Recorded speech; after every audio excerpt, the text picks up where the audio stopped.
evening. I'm Soraya Mia and this is AWANI Tonight. How will latest BNM rate hike impact Malaysian households? And European businesses keen to invest in ASEAN, but urges friendlier pact. More on that coming up.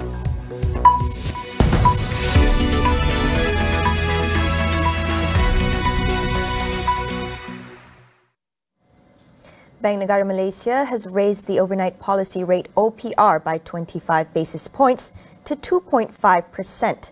This is the central bank's third consecutive rate hike this year. The ceiling and floor rates of the OPR corridor increased to 2.75% and 2.25% respectively.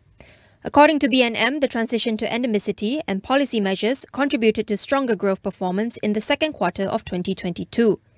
In May, the central bank raised the OPR from a record low of 1.75% to 2%.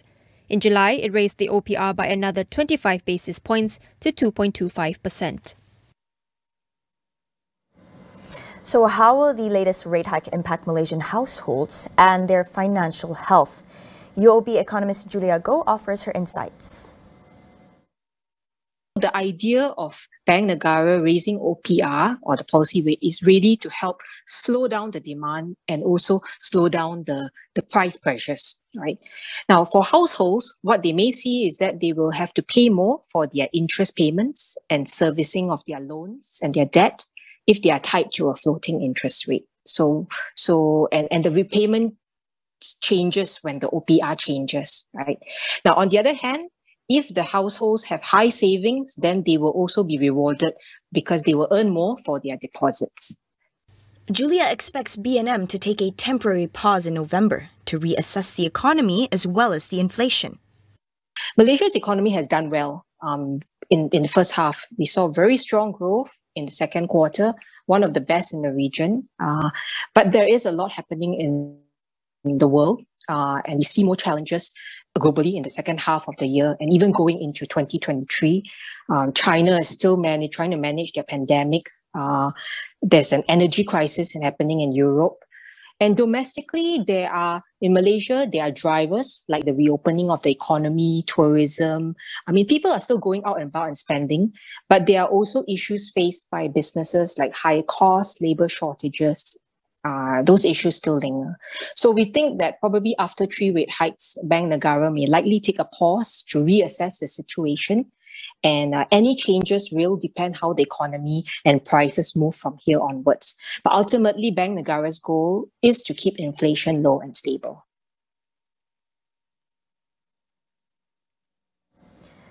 Prime Minister Datuk Seri Ismail Sabri Yaakob says any negotiation involving UMNO will only be considered valid when they are decided by the party leadership. The UMNO Vice President said any negotiations should be carried out in accordance with the party policy. Kalau dalam gelap, tak tahulah kita kan. Kalau rundingan, mestilah secara terang. Dan siap rundingan pun perlu diputuskan oleh parti. Apapun rundingan yang nak dijalankan, mesti secara rasmi dan diputuskan oleh UMNO.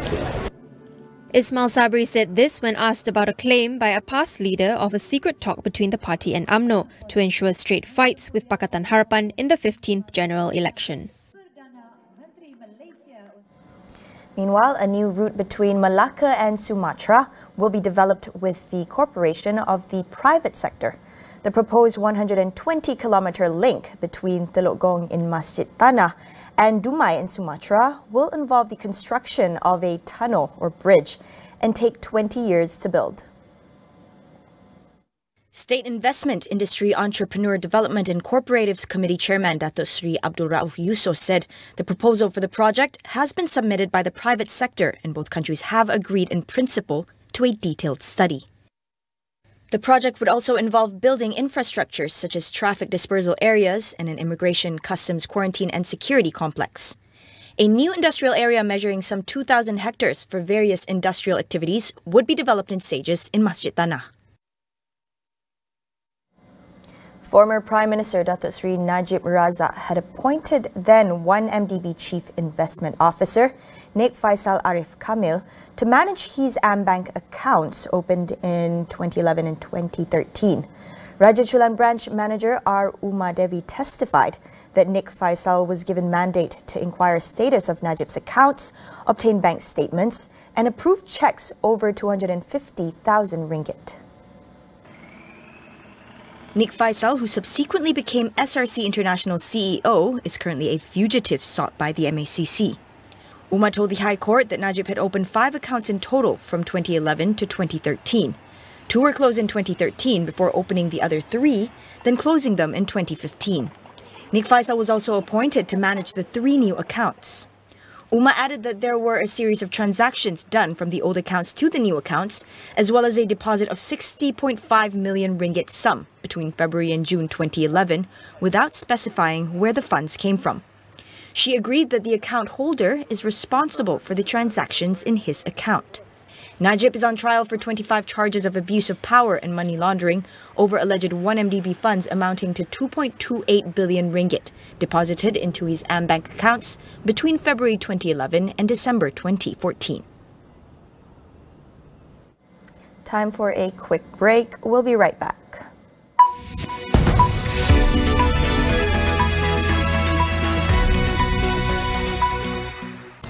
Macam mana nak berniaga kalau sering berdepan gangguan internet dan ancaman cyber?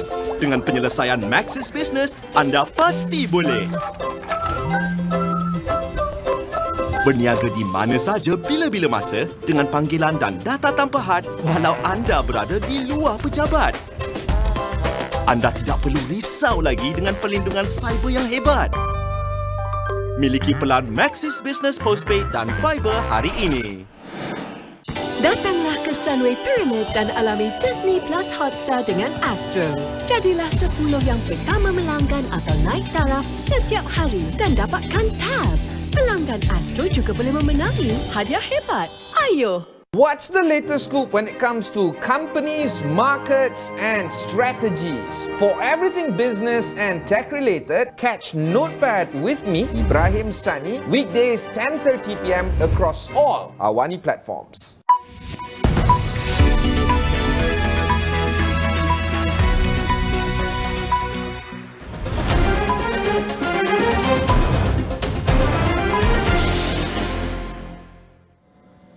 Businesses in the EU are pushing for a free trade agreement with ASEAN member states in order to ease trade and increase foreign direct investments bilaterally. Currently, only Vietnam and Singapore have signed FTAs with the EU. And a survey by the EU-ASEAN Business Council revealed that 97% of businesses wanted the EU to accelerate negotiations with other ASEAN member states, including Malaysia.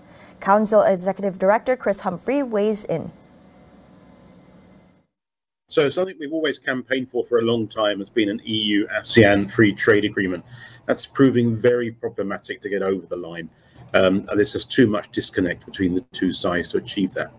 So as a fallback, the Council is now pushing for the idea of an investment protection agreement between the EU and ASEAN. That would allow investors in both directions, from here to Europe and from Europe into Southeast Asia, to make their investments and be sure that they're going to be safe and they're going to be secure. They're going to be expropriated by governments. The rules and regulations around them will remain stable. That should encourage a lot more FDI flow into Southeast Asia. Negotiations with Malaysia were launched in 2010, but after 7 rounds of discussion, negotiations were halted in April 2012. I think ultimately we would hope in Malaysia that we can have a resumption of FTA negotiations with the European Union. I think that probably depends on the outcome of your next election, whenever that may be. But I'm pretty sure whatever the outcome is, governments then will be more stable and can push ahead with an FTA discussion. That is the real prize to be had for Malaysia. If you look at what's happened with trade between Europe and Vietnam on the back of their FTA, there's a real pot of gold to be had there for Malaysia.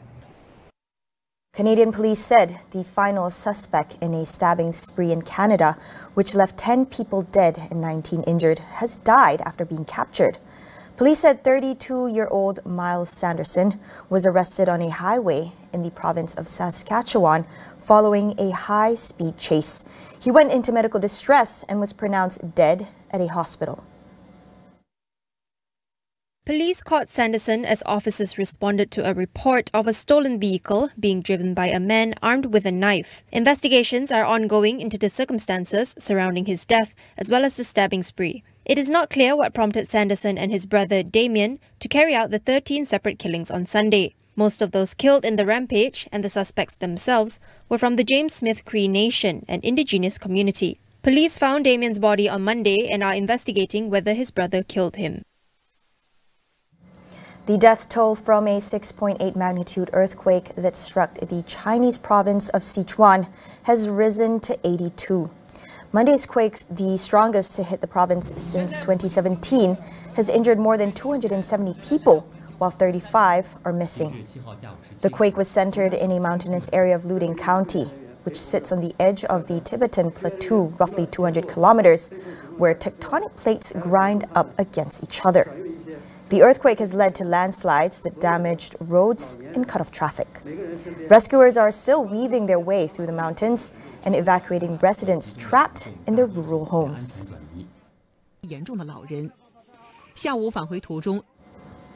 In other news, Sri Lanka sworn in 37 junior ministers today in a major expansion to the crisis-hit country's government. This included 2 posts for the critical finance ministry. While President Ranil Wickremesinghe remains finance minister, lawmakers Ranjit Siambalapitiya and Shehan Semasinghe were sworn in as state ministers in the finance ministry. The island nation faces its worst economic turmoil since independence from Britain in 1948. Foreign exchange reserves dropped to historic lows as the country struggles to pay for essential imports of fuel, food and medicine. Sri Lanka secured a staff-level agreement for a $2.9 billion bailout from the International Monetary Fund IMF earlier this month, but faces an uphill battle to negotiate repayments of billions of dollars with creditors. The earliest evidence ever of surgical amputation has been discovered in a cave in Kalimantan, Indonesia. Researchers found that the 31,000-year-old skeleton had part of a leg carefully removed, and they believe the person survived the complex operation. Researchers said bone growth shows the patient was a child at the time of the operation and survived for several years afterwards. Before now, the oldest known amputation was found in a 7,000-year-old skeleton of an elderly farmer from France. This latest discovery vastly predates by more than 24,000 years and shows prehistoric medical treatment was far more advanced than previously thought.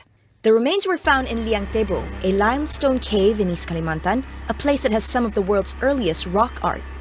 Archaeologists said the community which treated this child lived in an area with rich plant life that was likely used to aid the patient's recovery. Decades of progress in terms of life expectancy, economic prosperity, and education have reversed since the pandemic, a new UN report shows. Over the past 2 years, 9 out of 10 countries have slid backwards on the Human Development Index. COVID-19, the Russia-Ukraine conflict, and climate change were among the factors for the decline in global development.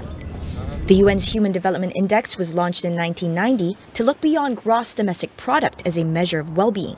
Setbacks in a majority of the countries included in the UN index, especially for life expectancy, have gone back to levels seen in 2016, reversing a 30-year trend. Malaysia ranked 62 in the index with a life expectancy of 74.9 years, an average of 13.3 years spent in education, and median salary of $26,600. However, the report noted that the country has seen a reverse in terms of gender equality and women's empowerment since 2010. That is all we have for you on AWANI tonight. Thank you for watching. I'm Soraya Mia, and we'll see you again.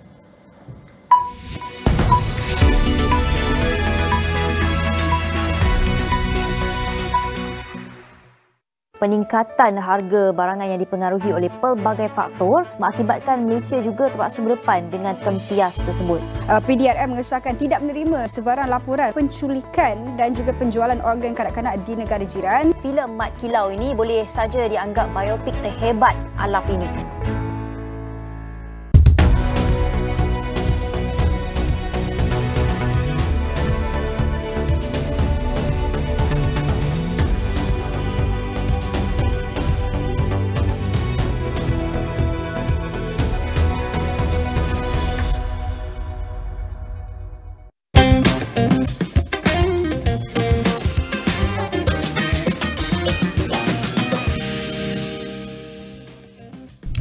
Hello and good evening. I'm Melissa Idris and you're watching Consider This. This is the show where we want you to consider and then reconsider what you know of the news of the day.